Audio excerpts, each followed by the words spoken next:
My name is Josh Weiner. Here on behalf of Vantor, I had the privilege of speaking in 2024 at the Evolve event as well, under the name Maxar. If you're curious, we went through a rebrand just last October, but same company, same satellites, same partnership, same capabilities. Today, I'm going to talk a bit about how Vantor and AiDASH partner to monitor vegetation growth from space. Pretty exciting topic. We've been partners with AiDASH for a number of years now, and are excited to have the opportunity to bring these capabilities to all of you at the utility level. All right, so reality check. Wildfire risk is growing and weather volatility is on the rise. We all know that. In January of 2025, the Santa Ana winds fueled the Eaton and Palisades fires, just a 2.5-hour drive north of here, to become one of the most destructive wildfires in California history. The image that you can see on the screen here is pretty powerful. It's a high off-nadir image, means it was kind of collected at an angle, and it's a natural color image of the Eaton fire burning just west of Altadena. And in this image, this is natural color. This is exactly how it appears to the human eye. But when we take this same Legion image and we reprocess it with our false color near-infrared bands, you can very quickly see where the fire burn scar is. You can actually see the areas within the city that it has already burned through. And you can see where healthy vegetation still exists, which in this image is represented as red. Now, the Palisades fire was caused by a brush fire that was actually determined to be started with arson. But the Eaton fire is believed to have been caused by high-tension power lines. And here's another image of that same fire in Altadena.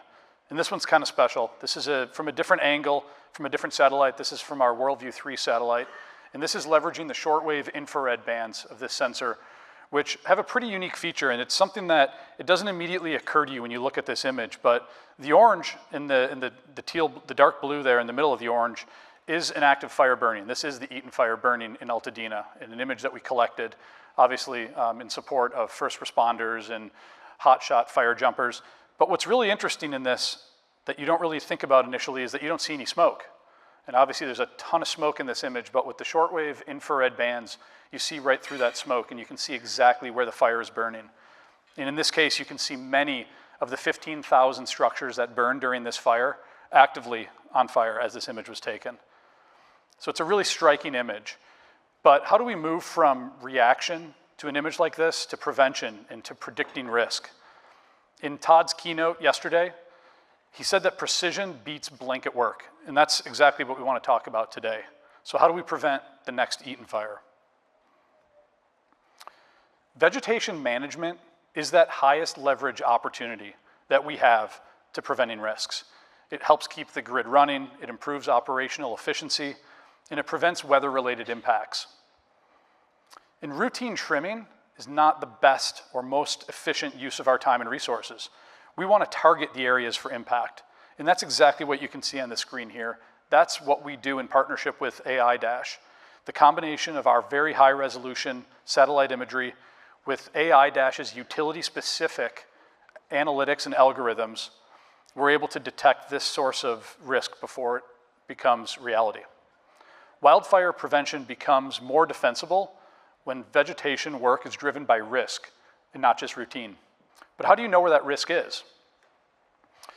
Yesterday, Abhishek defined the satellite-first model as being accurate, scalable, and future-proof. And I really like the way he described that. Let me help put some numbers to that. From an accuracy perspective, our satellites have an imaging or a satellite accuracy of around 5 meters. But when we take that image and we orthorectify it to our global elevation model and sometimes add control, we get positional accuracy down to about 1 meter within the area that that pixel was collected. With regard to scalability, we collect over 5 million square kilometers of satellite imagery every day.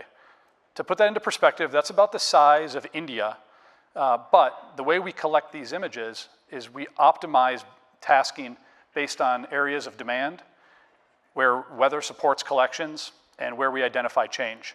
And so those 5 million square kilometers are spread all around the world and are managed by being uploaded to our satellites every 90 minutes when they complete a new orbit so that they have a new set of tasking collections for that next orbit. We call this our living globe. It's a combination of 2D data 3D models that we derive from that 2D data, some base level intelligence and analytics that are extracted from that, imagery base maps. We create a mosaic of the Earth multiple times per year by stitching together over 500,000 unique images to create a cloud-free mosaic.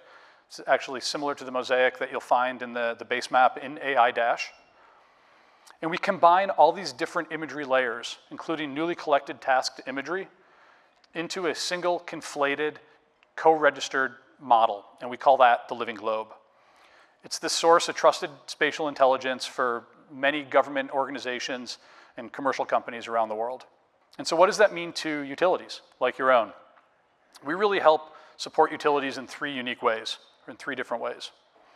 1, we help see risk at network scale. That means seeing the entire grid with no blind spots at high resolution. We had some conversations earlier about the trade-offs you typically find between high temporal resolution and high spatial resolution. Everybody wants the highest spatial resolution, call that 30 centimeter, with the highest temporal resolution, call that a refresh every day. And it's a trade-off. Nobody really needs that type of data. There's very little use case that requires both of those, but of course it's what we all want. And what we work to do is work with our partners like AiDASH to balance how we can provide the highest resolution imagery that answers the important questions utilities ask at the frequency that they need it. We help understand and respond to change over time. We've been collecting imagery for 25 years, so we have a really deep archive of imagery. It weighs like 300 petabytes. It's a massive AWS bill we have to pay every month, which is a lot of fun. And with that, that acts as a time machine. And so we can use that to train analytic models, predictive analytics, AI algorithms, so that we can better understand trends around how vegetation grows by species or by region, or how different climate impacts affect how that vegetation grows in those areas. And of course, we enable utilities to respond quickly to events, like the Eaton fire that we showed earlier in the presentation. So it all starts with our industry-leading constellation of satellites. We currently have 10 satellites in orbit. I actually gave a somewhat similar presentation to this 18 months ago at the 2024 event, but at that time I said we had 6 satellites in orbit. 6 satellites in orbit. We had just launched our first 2 Legions. They were not fully on board yet, but in the time since the last Evolve event, we've fully onboarded these 6 new Legion satellites into our constellation. The 6 Legions that you see in the upper right more than triple our 30 centimeter class capacity on our constellation, bringing a lot of that capability forward. And I mentioned that third part that Abhishek said yesterday, which was future-proof of the satellite-first approach. That is the continuation of these constellations. There's a lot of risk and a lot of concern getting them off the ground, but actually once they're in orbit, they're pretty stable and they're pretty dependable and pretty reliable.